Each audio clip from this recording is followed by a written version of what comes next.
नवीन प्रशस्त असं भारतीय जनता पार्टीचं गट कार्यालय या ठिकाणी उपलब्ध झालं आहे आणि त्याचं आज उद्घाटनही झालं आहे। मला निश्चितपणे खात्री आहे की वाढत्या शहराच्या समस्या, वाढते निर्णय, विकास प्रकल्प त्याचे सर्व या लोकशाहीच्या मंदिराच्या माध्यमातूनच लोकप्रतिनिधी निर्णय घेतात आणि त्यासाठी जनतेचे प्रश्न सोडवण्यासाठी देखील हे गटनेता कार्यालय हे या ठिकाणी सुसज्ज असं लोकांसाठी उपलब्ध झालं आहे।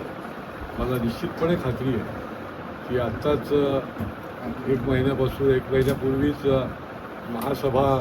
महासभेला सुरुवात झालेली आहे आणि भारतीय जनता पार्टीचे नगरसेवक हे निश्चितपणे लोकाभिमुख आणि या ठाण्याच्या गरजेनुसार त्या पद्धतीने नियोजनामध्ये काय काय बदल व्हायला पाहिजेत, काय त्रुटी आहेत हे ठामपणे मांडायला देखील त्यांनी सुरुवात केलेली आहे।